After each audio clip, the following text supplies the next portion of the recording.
Ignite your curiosity with Austin Next. We're watching Austin transform from a thriving ecosystem into a global superstar. With our host, Jason Scharf, we aspire to better comprehend the true nature of innovation.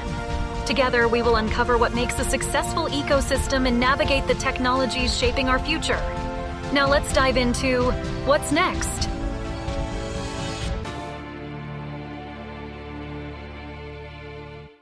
How does a nonprofit innovate and scale the mission? One possible answer is to go beyond delivering grants and open a corporate venture arm.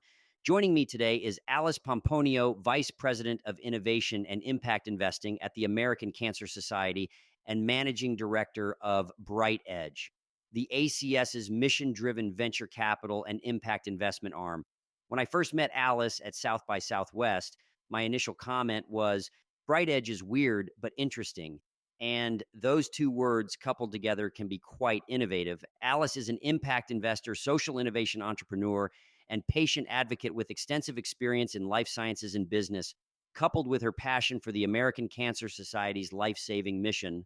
Her American Cancer Society volunteer leadership includes past chair of the Eastern New England Board of Directors and national board member of American Cancer Society Cancer Action Network. She is on the faculty at Harvard, MIT, HST Sloan Healthcare Ventures, where she teaches biomedical innovation and healthcare entrepreneurship. Before joining BrightEdge, Alice advised early-stage life science companies in go-to-market strategy while at Red Sky Partners, and held prior R&D and commercial leadership roles at Radius Health, AstraZeneca, and Sanofi Genzyme, where she launched multiple U.S. and global specialty products and championed orphan drug policy and health equity initiatives across the globe. She has led open innovation and public-private partnerships that have transformed specialty medicines development. Her public sector experience spans innovation, trade, and healthcare policy through roles in the UK government and US Office of Management and Budget. She holds a Master of Public Policy from Harvard University and a Bachelor of Science in Biology from MIT. Alice serves on the boards of Massachusetts Biotechnology Council, Mass Econ, and Phage Pro Inc. Enjoy my conversation with Alice. Alice, welcome to Austin Next. Thanks, Jason. Good to be here. So we met at South by Southwest. Mm-hmm. I'd heard about the American Cancer Society's venture arm before we had met, and I will say what I said then. With the grants, the venture arm, the accelerator you're launching, it's weird. Interesting, but weird in the way that I think about these kind of nonprofits starting to get more involved in innovation. So why don't we first start with, tell me about what's BrightEdge, what's the accelerator, how does this kind of work in with the grants? You know, just a small question. Yeah. Well, thanks. And it's kind of like, is it funny, haha, or funny, strange? And so weird in this situation sounds like a compliment, and I'll take it. And yes, American Cancer. You can say novel. Novel, yes. Alternative. I mean, all the things actually why South by was really exciting for me and my team to attend. And it's kind of a new place for ACS too. It's all about thinking outside the box, really engaging with different communities and technologies in new ways. And so, yeah, it is novel. It is absolutely novel. But to get back to your original question, which is what is BrightEdge and how are we thinking about innovation? If you believe that innovation, has its roots in scientific discovery, I think that then there's no surprise that American Cancer Society should have a stake in innovation because we're the largest non-governmental funder of cancer research. You're talking about $5 billion granted to date, 50 Nobel laureates, 1,100 institutions, and 25,000 researchers, many of them at the beginning of their careers. And in fact, Texas is one of the top funded states for American Cancer Society, and we can talk more about that later. I guess where it gets novel is really in the country's largest cancer charity that also is in 5,000 communities providing safety net services, right? Like free lodging, free rides, the National Call Center, and then also influencing, clinical practice. So public health guidelines, and then also the advocacy. The idea that it would want to get more involved and exercise its differentiated capabilities in the translation of scientific discovery to help solve some of the problems that we were actually doing on the nonprofit side, that is pretty novel. And so our kind of legacy in science and what we would have called innovation in the past was really more scientific excellence. It was around like high impact publications, award winning scientists. I think with BrightEdge, what we did was we brought the outside in and we said, hey, actually, there are products that are being, become commercially available because of the research that ACS had funded at its earliest stages. Some of the people that we funded actually went on to go found those companies and then, went on and did great things. And that the ecosystem actually could use more entrepreneurial ways to address some of these big social impact problems that affect cancer and the ability to have equitable outcomes across all populations and all cancer types. So that's, I think, the novel piece is that BrightEdge is really helping ACS innovate its model as well as work with really cool, innovative startups to deliver ACS's mission in new ways. Well, and one of the things I want to challenge a little bit is I think one avenue of innovation is science. And I think that that's generally been the bio and health arena of innovation. It's product innovation. We create a new drug, a new device, a new diagnostic, and keep pushing the envelope there. I think at the same time, the innovations on the product side have gotten so novel, whether it be CRISPR therapies, whether it be just how much GLP-1s are changing things, that the business model, the care delivery, that side of the equation doesn't know what to do with them. It doesn't know. When I hear about, we have all of these crazy payment methods to figure out how to deal with a cure, when you have like the sickle cell anemia drug from Vertex, it kind of steps back and says, okay, maybe we need more innovation on that side to kind of catch things. And I think cancer being more targeted, more, I don't give you some rope on the time, but it was something like, I don't know, 20, 30 years ago, blood cancer was leukemia and lymphoma, and that was it. That was the entire, and today it's whatever, it's like 47 or 50 different types because we realize that, it's cancer's not geographic, it's actually a genomic disease. So how is BrightEdge, when what you're funding and what you're looking at, think about that side of the equation? Or is it all, here's the next great therapeutic, here's the next great, diagnostic? Yeah. I mean, you're hitting the nail right on the head, which is, 75 years ago, 100 years ago, cancer was just a death sentence. There was no conversation. It was say your goodbyes. And it was still very much in, let's understand this disease. Oh, now we know it's 200 different diseases and they mutate, they change, they escape therapeutic response, all the things that you described. But on top of that, we are seeing really alarming trends where disparities continue to rise despite the fact that we have curative therapies, novel therapies that are available. That's absolutely unacceptable. And I think that's really where, when we think of the ability for American Cancer Society to bring all of its capabilities, whether they be on the pure play science side, as well as on our understanding of what is truly impact, meaning what's the problems that we have to solve in the ecosystem. And like you said, when you start looking at them at a population level, at a health system level, or even at a market level, meaning like, VCs have not been as excited about prevention, wellness, and early detection screening technologies as they have been with, precision oncology therapeutics. So we need to solve for that, and we need to bring, these strategic capabilities to bear in completely new ways. So I think it's an and equation, meaning that we can be thinking about innovation through the lens of American Cancer Society. How do we harness innovation to scale and sustain mission? And that's kind of twofold when you think of BrightEdge, because we are a VC investor as well as a enabler through the accelerator programs, and also deploying some really unique capabilities on the asset management side of things when we think of how do you measure non-financial performance towards ACS's mission. It could give more people confidence to invest in the areas of greatest need.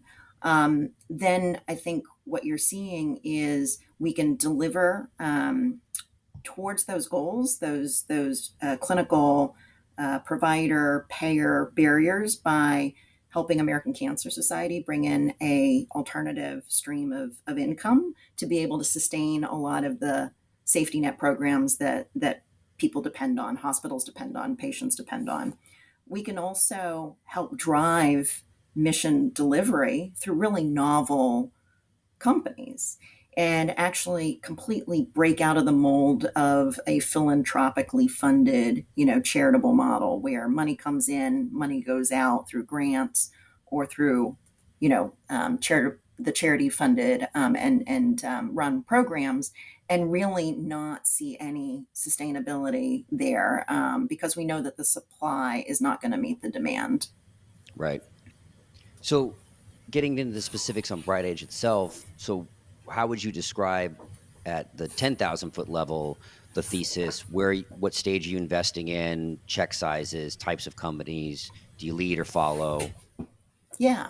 Yeah, so BrightEdge is the innovation and venture capital arm of the American Cancer Society. We invest in oncology focused, not necessarily oncology specific, private companies, early stage. Our focus is mostly seed to Series A. And what I'm really proud about is that we are paying homage to the totality of American Cancer Society's mission, right? So American Cancer Society aims to end cancer as we know it for everyone. There's a strong health equity component there. BrightEdge invests across the entire cancer care continuum, which means we do therapeutics, devices, diagnostics, and even tech, from prevention, wellness, detection, screening, treatment, all the way to survivorhood. And for us, it's really about, can we see a path forward through a traditional VC lens, meaning, we are not concessionary. We are here to help American Cancer Society fund its operations. But also, can we deepen the impact of these companies through really blended investments? So the BrightEdge financial investment combined with American Cancer Society's know-how, so the strategic value and insights and connectivity that we bring because we are part of ACS. So today, the ACS Impact Venture Fund, we are actually also part of a responsible investment strategy for American Cancer Society. We're the manager of the VC allocation of the investment pool. So American Cancer Society does a negative screen, no tobacco in the portfolio. Mm-hmm. We are the positive screen of mission forward impact investing that still contributes towards, the overall portfolio investment strategy. So 21 investments that AIVF has made. We're about 80 million in fund size, and we've already had 5 exits.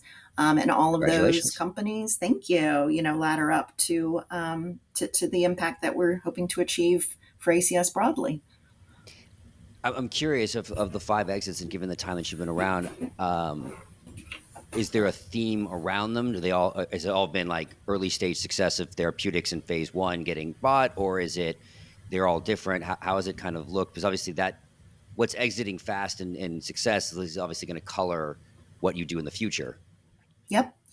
So you've got a couple of different strategies at play, and I've only been at BrightEdge since 2021, and we really relaunched it in 2022. So some of those exits were earlier stage investments that happened at a later stage in the company's, sort of life cycle and growth. And we were very fortunate to have one diagnostic company, one AIML radiology pathology, so more of a tech company, actually 2 tech companies, and then a therapeutic company that had been acquired. So they're very, very different paths, if you will. But as we looked at what we really want to achieve through BrightEdge, we realized that earlier stage investing did make more sense for us. One, because when we think of our additionality, meaning the ability to really help inform critical product strategy and design decisions, when we get involved too late, those are already done. Then we're just a name on the cap table, and we're not really able to influence or activate around the opportunity. So earlier, from that standpoint, does actually play into our overall impact thesis of how do we help the best science make it to as many patients in as frictionless way as possible. And then for those types of companies that are really in the zone of channeling ACS's mission, how do we get involved early enough to really help them scale and grow and catalyze more investors towards them? And so what you're seeing now is that combined with our acknowledgement that we have such tremendous deal flow coming from the grantee alumni ecosystem that, we actually are term sheet zero in some of those companies. And we were not participating at all until it was almost, too expensive for American Cancer Society to get involved. And so that's why seed Series A for ACS Impact Venture Fund, the VC investing. And then with the accelerators, we are now some of the first dollars into very, very early stage companies. So that's a great. My next question was: you recently announced the Texas accelerator. One is that the first?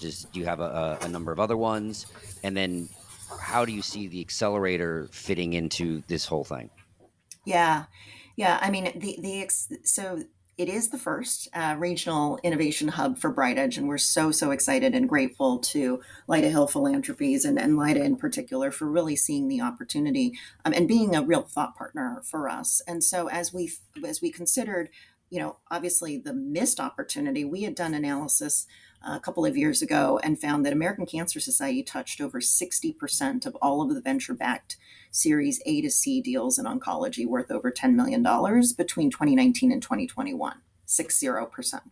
Wow. Half of those were founded by ACS grantee alums, and then the other half were being advised by research professors. So, that's like significant footprint, $3.4 billion raised in the capital markets.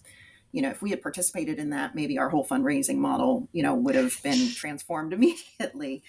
The joke is always the best time to plant a tree is 20 years ago, and the next best time is now. So is if right. if we have a time machine, you could have gone back and made these decisions, but going forward, you're doing it now. Hindsight's 2020, right? Exactly. But more to look forward to than to look back on, in my opinion, because the best is yet to come. When we look at Texas, and this was the exercise we did with Lyda Hill and her team, was that we found we're not seeing equitable yield and productivity across all of our grantees. And so Texas is in the top 10 states where we have grants, active grants. I think there's over 300 million that we've granted in Texas. We did not see the same number of companies that were being formed and moving, into the top tiers of company success. Why is that? Right? Because this is also great science that we knew at the time of granting should have impact for patients, but it's not getting picked up by VCs. It doesn't have the right teams forming around them. And so that was, I think, the aha combined with Lyda's passion for really growing, the Texas biotech ecosystem, all of the economic development. And then you layer on top of that, amazing public sector investment through CPRIT, the Cancer Prevention Research Institute of Texas. It just felt like a win-win where we could leverage the footprint that we already had through our granting base. On top of that, a lot of the other patient support programs we've been running in Texas, and then bring the wider ecosystem, right? Whether it was things that we see that maybe had not considered Texas as a location for operations, as well as helping Texas-based entities access our wider network of knowledge capital and experts.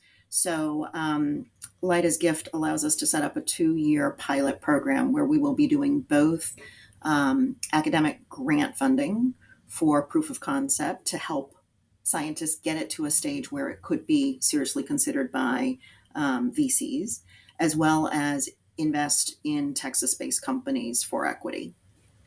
So what's the structure of the accelerator in terms of the offering? I mean, when you talk about, is it in person? Is it curriculum based, mentor? Like, how is it actually going to be set up?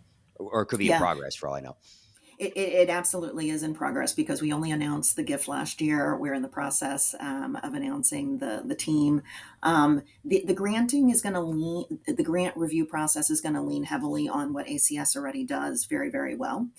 So because about $180 million gets granted every year from ACS, the Texas applicants will go through the same type of grant review process, which is actually more thorough than the NCI's process. And on top of that, we have some, differentiated and diversified views. Like we have a patient perspective, on the granting committee.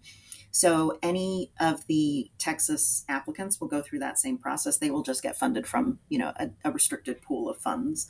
And then for the companies, I think we're really excited about working with local ecosystem partners on how we do that, because it doesn't have to be limited to therapeutics or cancer biology companies. And you and I talked when we were in South by that, there's tremendous opportunity in the convergence of tech and life sci. There's those more, system level, consumer facing, opportunities to drive improve cancer survival. So I would say it's TBD. It's really TBD.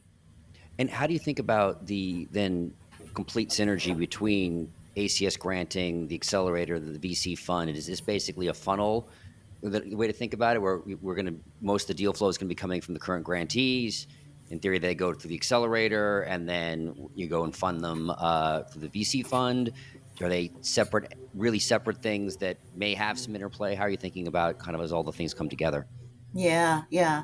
I mean, so my gut is that we have this really vibrant, but it's still a very open innovation ecosystem that ACS is able to convene. I mean, look, that's one of the things that we do well on even the fundraising side and the volunteer side. We know how to build communities.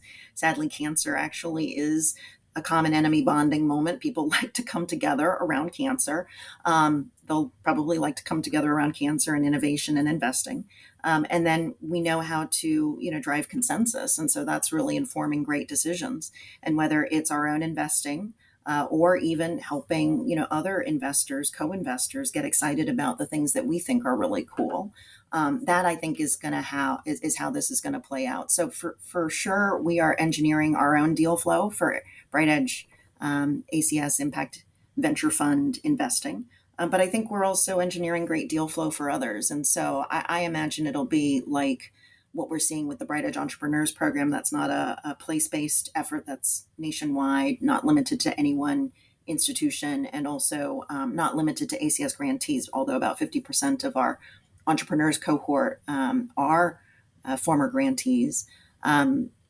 Really surrounding them with, again, the knowledge capital and the insights and strategic capabilities that ACS can bring to bear, and allowing these folks to really transcend any constraints that they might have, being in a single institution or being, in a silo when it comes to a particular technology or research discipline.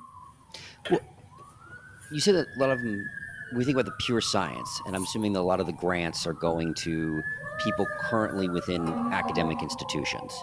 And one of obviously the big challenges with those academic institutions, I'll be honest, without even looking past the rhetoric, is getting those innovations out.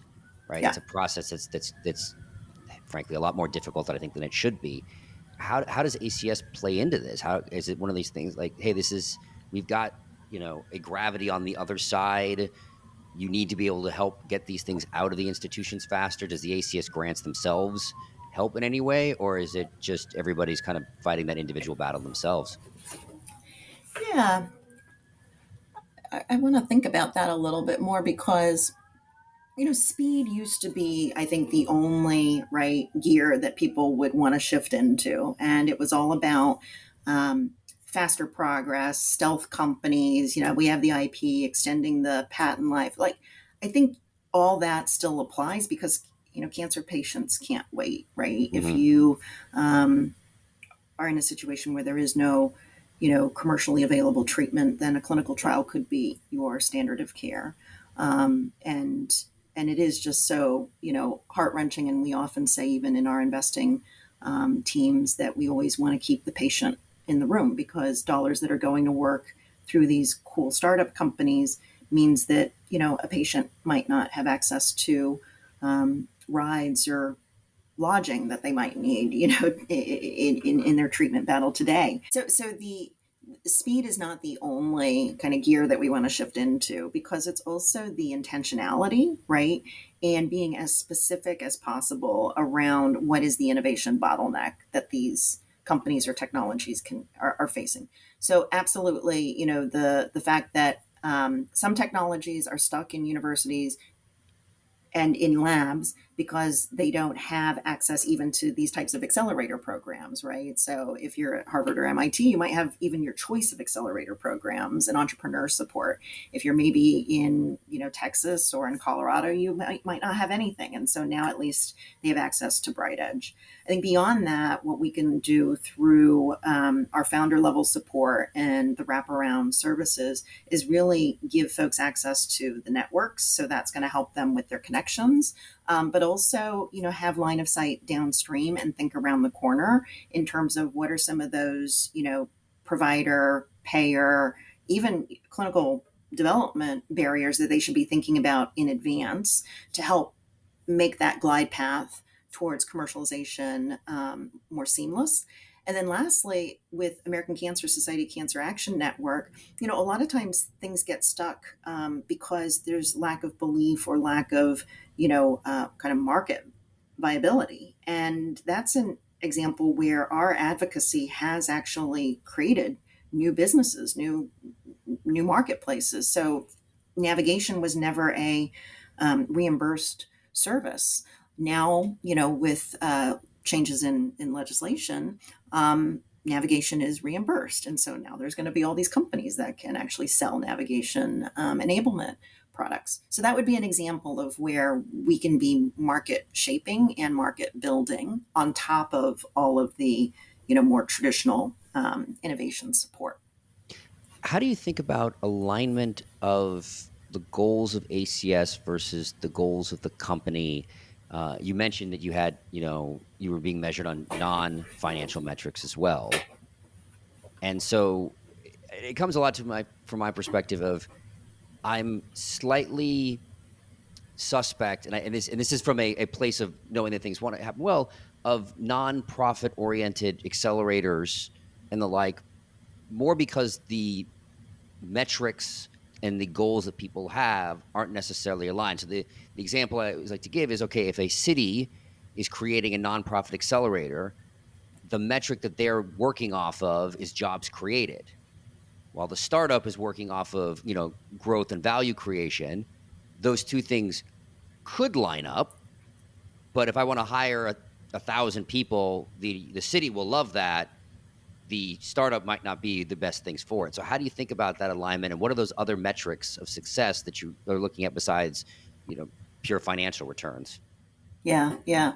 No, it's real. It's absolutely real. There can be tension in the model. And so having a rubric, a framework to ensure that the decision making is standardized and rational throughout is really critical. So for us, it's really initially the mission lock, and so we do that through our investment strategy. So we have 11 mission thematic areas that we identified through consensus driven documents, the three blueprints: cancer research, cancer control, and social determinants of health. And from that we came up with these 11 areas. They fall into four buckets. So novel therapeutics diagnostics is only one of the four. Then treatment optimization, infrastructure, R&D, commercial infrastructure, clinical infrastructure, and then social outcomes. Within each, then there's a slightly different investment sort of thesis and maybe innovation bottleneck. And so then we can be really precise. So I guess my point is, it's all about the why, meaning why are we investing in this space? And then when we get to the what and the how, trying to be as precise and specific as possible as to how ACS shows up. Because once we agree on the why, and in fact, we even set up governance around this, we as BrightEdge want to be as joined at the hip with American Cancer Society when it comes to mission. So if we say this company X is addressing financial barriers to care in a way that American Cancer Society also sees the problem, then, that's actually our silent contract with ACS to say, this is why we can invest strategic know-how behind this company because it's going to deliver the same outcomes that we would do on the C3 side. So it's really in that upfront selection, ensuring mission lock, such that then we can go to town when it comes to really propelling the company into what might be seen as traditional commercial success. But it comes back to, well, what makes it into the BrightEdge portfolio? Because we want combined returns, blended returns, financial and mission. And then we aim to measure that through the cancer impact investment framework. How do you think about maintaining agility, maintaining innovation within both BrightEdge and ACS itself? Because I mean, one of the things we've been seeing, like whatever numbers you want to see, like the NIH, the R naught grant age is going up.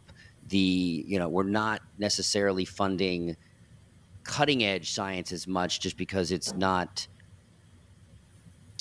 what's the way I want to put it, it's not as easily seen, right? You want this kind of, we talk about there's almost a counterculture nature to true innovation, which is not going to necessarily be invested in through the more traditional means. I mean, I had a whole episode on decentralized science where some of the backlash to this is you have new institutions like the Arcadia Institute or VitaDAO, also have the Foresight Institute on.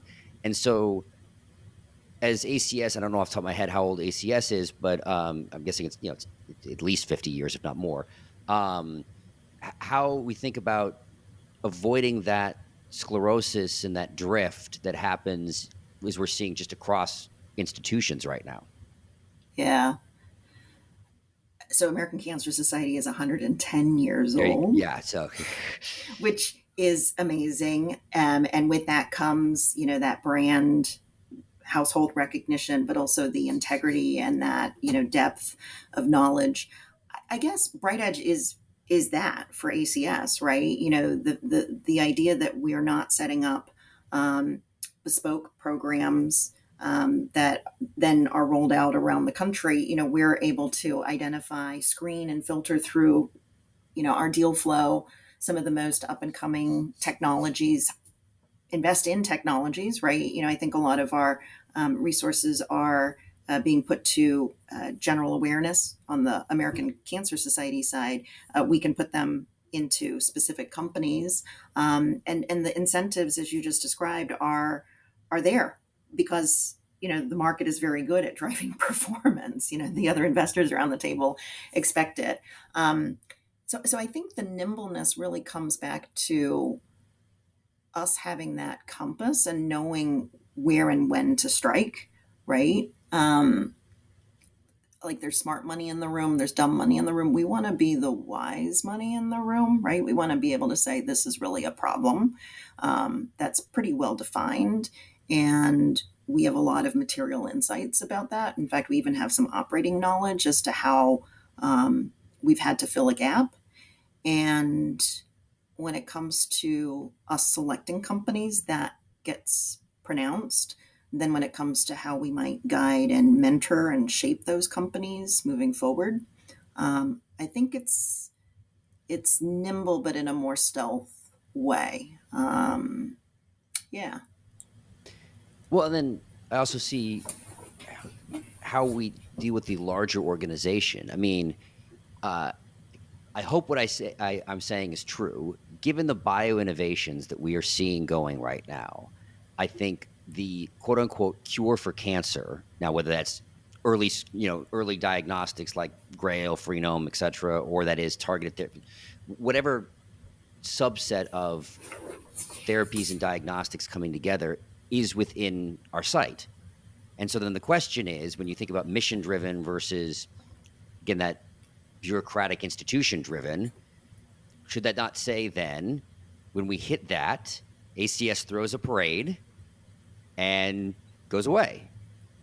What do you see kind of from a cultural perspective if that kind of, from that mentality versus, the concern I have is always of scope creep of a lot of organizations. Yeah. Well, ACS is a very different organization, and my journey to American Cancer Society, while I worked in the biopharma space, it actually was a personal one. My family's been ravaged by cancer. We've had seven different types of cancer, 14 battles over 12 Oh, years. man. And then even my mother sadly didn't seek care.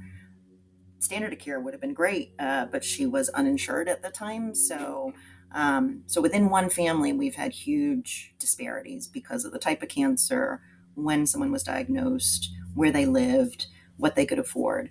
And I think to your point, yes, there is tremendous um, reason to celebrate uh, cancer innovation and the cures that we are seeing. I would argue, some of those business models are not sustainable in terms of the cost. They're not even accessible. And not even the cost. They may not be really available to large audiences because of the infrastructure, consumption that's needed, or the limited centers that can offer certain procedures. And then keep in mind, we're continuing to see disparities increase. We're seeing earlier onset of cancer, younger patients, colorectal cancer, lung cancer. We have a ton of data that just came out in the global facts and figures around, the rise of cancers that are preventable, that are detectable. If a Black woman gets a breast cancer diagnosis, she is 40% less likely to survive than a white woman. There's still a lot of work to do. And so that makes me think, yes, there will be.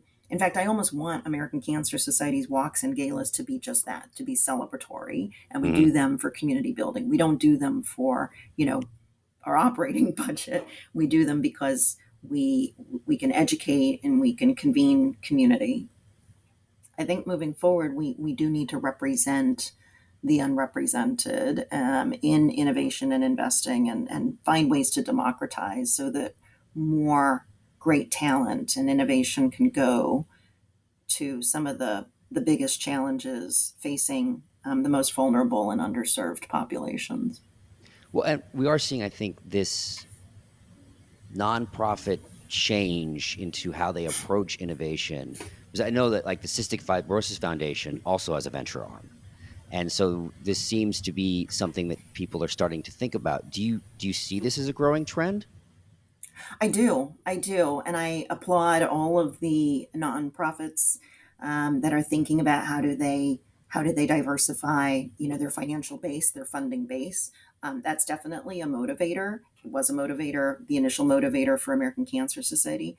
I always, when people come to us and say, "How did you build BrightEdge?" and we want to do the same, I always caution them and say, do a little bit of reflection first, because our model is so different. To your point about, can't we just pack up and celebrate? American Cancer Society is pan cancer, and we are US wide. So that's a really big burden, right? We don't. I do say pack up and celebrate when we've won. I haven't said we've won yet. Okay. So, The but question more in is some, from a mentality perspective, and thinking about the mission is, if when we win, and it's when, when we win. does that transformation type happen versus not at all calling the shot now that we've won. Yeah. Well, there are some diseases that have had tremendous progress, and they, Mm. relative to others, have won, right? And that's where I think ACS doesn't have that option to conveniently ignore. In fact, we call out specifically where there are inequities in access and inequities in inequitable outcomes for cancer patients. And the type of innovation, like we talked about before, cancer is so sneaky. It's biologically savvy. And then on top of that, it's popping up in, health related social needs. It's popping up on your credit card. It's popping up in politics. So it's just so pervasive. And I think that's where ACS is one of the few that can really monitor and manage the holistic landscape. But it does mean that our model is not only double bottom line, it's triple bottom line.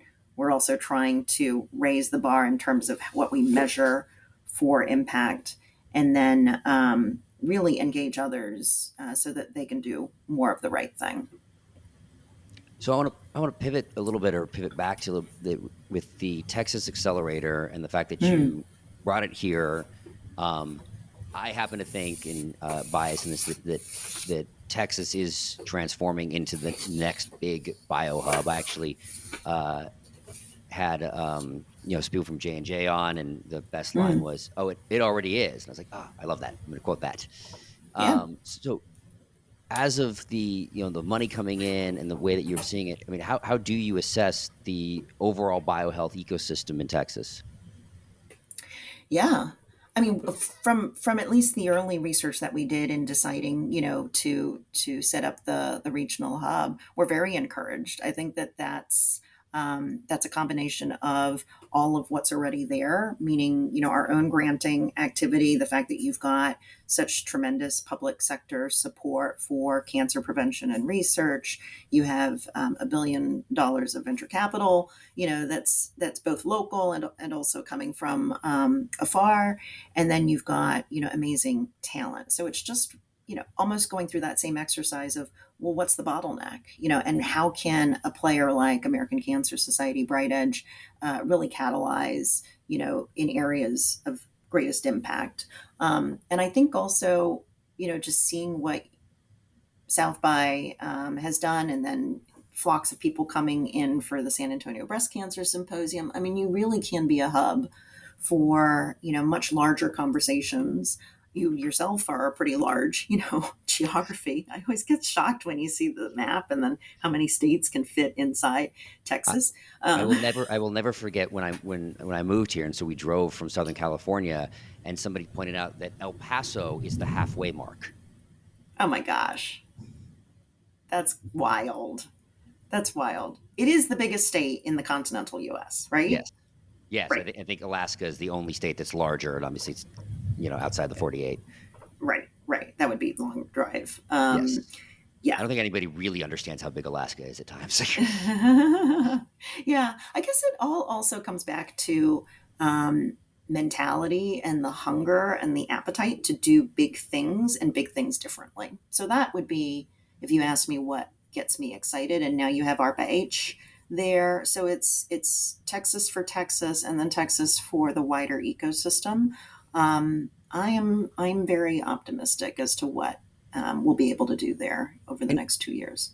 and one of the things that I've observed, this is true in biohealth. I think it's true kind of across the different innovation ecosystem, that the different nodes on the Texas Triangle. There's a lot more to the state than that, but when I think about Mhm. Dallas, Houston, San Antonio, Austin, they have different flavors and different resources and different things that you can leverage. When you were thinking about the accelerator, how are you thinking about leaning into the variation across the different parts of the state? Yeah. So this is where I think us being that open innovation and leading by listening is going to be really key. And I hope that we do some listening tours. We already have obviously some great relationships with the universities, MD Anderson, UT Southwestern. We've visited and held several events up at Pegasus Park in the North Texas area. I think it comes back to when we identify both the pipeline of academics and companies coming through the program, and where we can also be a convener of local ecosystem players and really facilitate, right, what is the next phase. Um, there's no question in my mind that there will be a place for, as you say, those different specialties across either the cancer care continuum or the innovation value chain. So either they're going to be on the pointy end of the spear in terms of, great scientific discovery, or maybe they're going to be more in the detection diagnosis, I'm making this up, or the survivorhood, tech-enabled solutions to help survivors and caregivers. But you have essentially, it's kind of like the VA, you've got an ecosystem, a lab that has all of the different parts. You've got great hospitals, you've got urban and rural, you have diverse population, you have all the different types of cancers, and some great partners. So that's kind of where I'm thinking right now. I'm sure that Steve Curtis, our director of new ventures, and the team have additional ideas, and I'm not doing it justice. But all good things. Well, we're still in the early innings, so like there's a lot of opportunity and feedback that you can get and to see where things can grow. Yeah. Well, Alice, this has been a lot of fun. So I always end with the same question. What's next? What's next? Oh boy. BrightEdge is investing in innovation for impact. So we are really excited about reporting on our impact performance. We're excited about the accelerators taking flight, and we're excited about, building community. Fantastic things, and I hope we were able to celebrate soon winning the war on cancer. Yes, me too. Thanks, Jason. Thanks a lot.